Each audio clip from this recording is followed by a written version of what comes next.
sanalah aku berdiri, jadi pandu hidupku.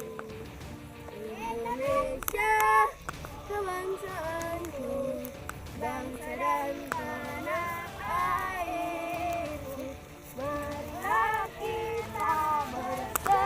Jadi mereka ini tidak tahu memang bahasa Indonesia, dia bahasa Ipin Upin.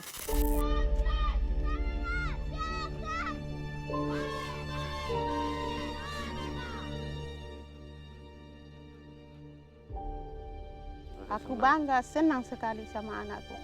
Aku menyesal sekarang kenapa dulu aku tidak mau kasih sekolah anakku.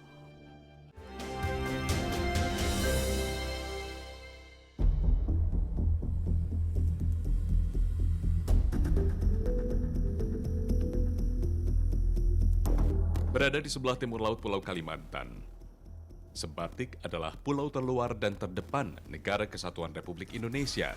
Sebatik masuk dalam wilayah administrasi Kabupaten Nunukan, Provinsi Kalimantan Utara. Pulau Sebatik adalah daerah perbatasan, terbagi menjadi dua bagian. Belahan selatan menjadi wilayah Indonesia, sementara bagian utara masuk negara bagian Sabah Malaysia. Banyak tenaga kerja Indonesia yang bekerja di negara bagian Sabah, khususnya dari Sulawesi. Mereka tinggal di Camp Bernyoko Estate sebagai buruh kebun kelapa sawit. Bekerja jauh dari kampung halaman sebenarnya mereka lakukan karena keterpaksaan. Tidak ada lapangan kerja di tanah kelahiran mereka.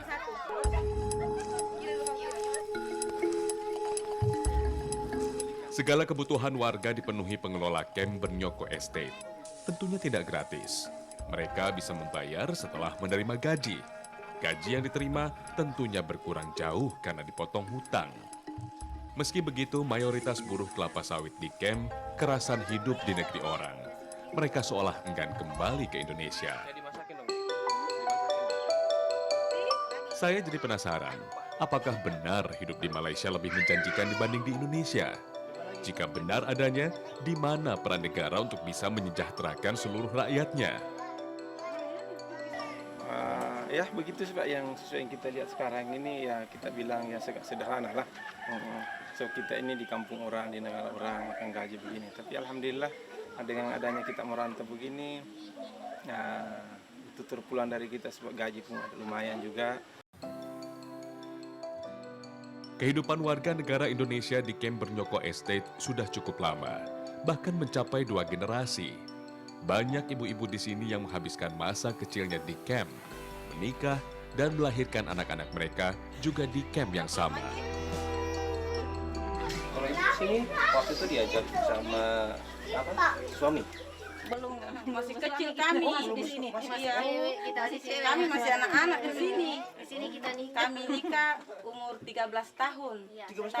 Tapi kami curi umur pakai 15. Tidak boleh kita dikasih iya. Banyak dari pasangan suami istri yang tinggal di camp menikah di usia muda, tanpa surat nikah dari negara. Mereka dinikahkan agar segera mandiri, tak lagi menjadi beban orang tua. Apalagi rata-rata dari mereka yang bekerja di camp berpendidikan rendah, tak punya banyak pilihan. Anak-anak yang lahir di camp statusnya pun tak jelas. Secara administrasi belum terdaftar menjadi warga negara Indonesia yang sah. Untungnya ada pihak-pihak yang peduli dengan pendidikan anak-anak di perbatasan. Anak-anak pun bisa bersekolah walau harus menempuh jarak yang sangat jauh dengan berjalan kaki. Terus waktu pertama anak-anak sekolah ini ngizinin apa enggak Bu? Izinin kena dengan sepeda. Bilang jangan sampai kayak kita di sini bilang di kerja begini. Anak-anak janganlah dapat yang lebih sekolah lagi daripada kita. Terus tahu pertama kali sekolah dari siapa? Kalau saya memang pertama Umi itu membuka sekolah di luar, saya memang pertama anak saya yang pertama nak dikasih masuk.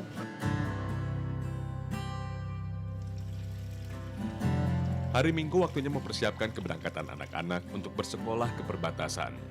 Ibu Darmila nampak sibuk menyiapkan bekal untuk anak-anaknya. Meski terasa berat berpisah dengan 2 anaknya selama 6 hari ke depan, Ibu Darmila sadar pendidikan sangat penting untuk masa depan mereka. Selesai memasak di dapur, Ibu Darmila menyiapkan pakaian yang akan dibawa anak-anaknya. Sebenarnya, Ibu Darmila memiliki 4 orang anak, yaitu Yazimi, Ahmad, Tika, dan Ayu. Hanya Yazimi dan Tika saja yang akan berangkat bersekolah ke perbatasan dan mondok di asrama. Barang bawaan anak-anak yang akan bersekolah di perbatasan ternyata cukup banyak. Sebisa mungkin saya membantu mereka. Total ada 5 orang anak yang berangkat hari ini untuk bersekolah lintas negara. Perjalanan menuju sekolah di perbatasan tidaklah mudah. Anak-anak harus melewati perkebunan sawit dan naik turun bukit tanpa diantar orang tua mereka. Anak-anak harus berhati-hati. Jangan sampai terpergok pihak keamanan Malaysia yang kerap mengadakan razia pendatang ilegal yang masuk atau keluar Malaysia tanpa surat-surat yang jelas.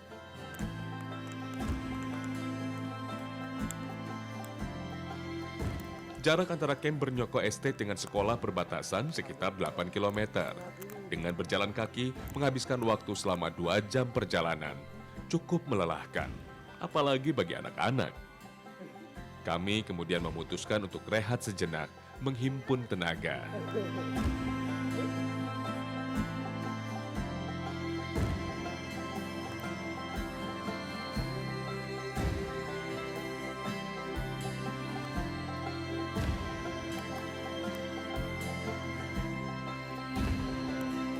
Dulu sempat nggak mau sekolah di sini. Iya, Kenapa?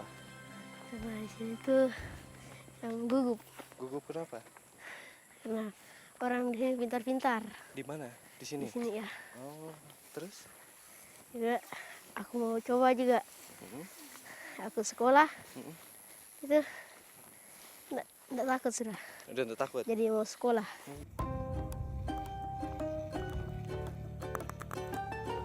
Yazimi berasal dari Lembata, Provinsi Nusa Tenggara Timur. Ia datang ke Sebatik bersama orang tuanya di tahun 2014.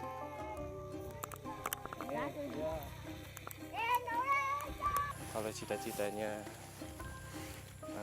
Jimmy jadi apa? Jadi tentara. Jadi tentara. Ya. Kenapa mau jadi tentara? Nah, mau lindungi perbatasan. Mau melindungi perbatasan. Ya. Perjalanan kami pun berlanjut. Airku, tanah tumpah darah. Di sanalah aku berdiri, jadi pandu hidupku. Indonesia, kebangsaanku, bangsa dan tanah airku. Marilah kita bersatu, Indonesia bersatu.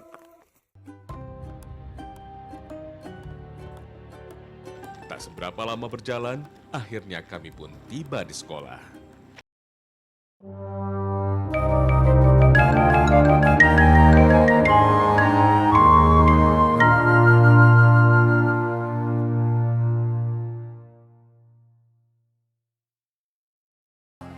Anak-anak harus tidur, karena keesokan harinya mereka harus bangun pagi untuk sekolah.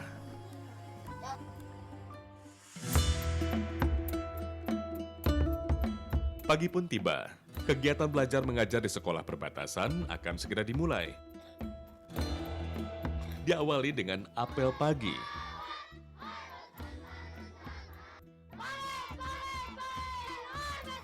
Yazimi yang umurnya paling tua bertugas sebagai pemimpin barisan.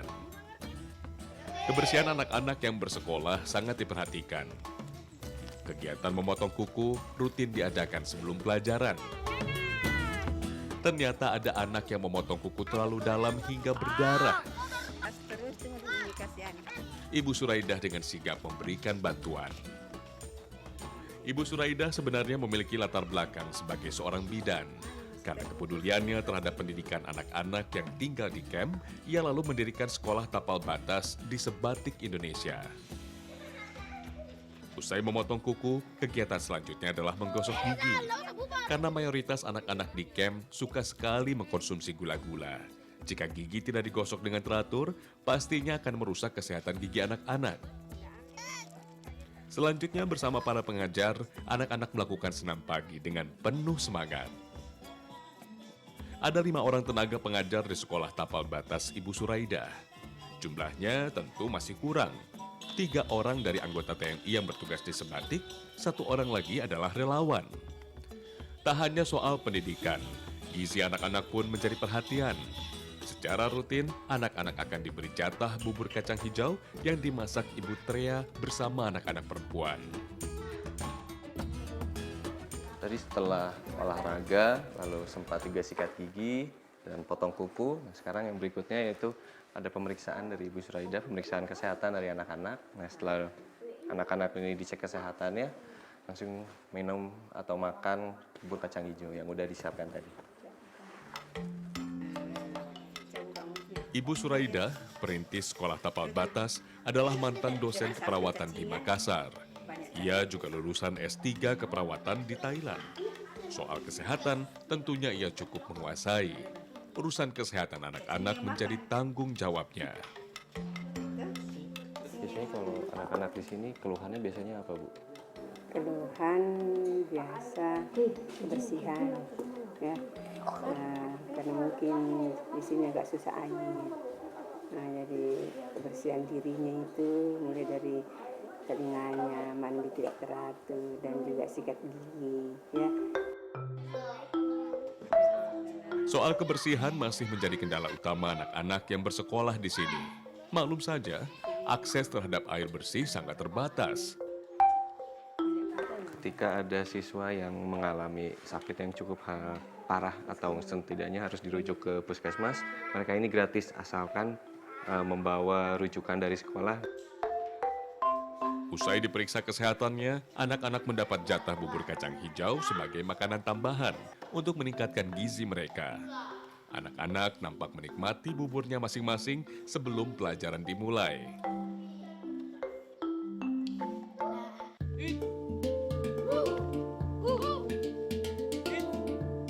Butuh kasih sayang. Jadi mungkin kalau ada dari pemerintah dengan dari pihak swasta juga, macam CSR kemarin.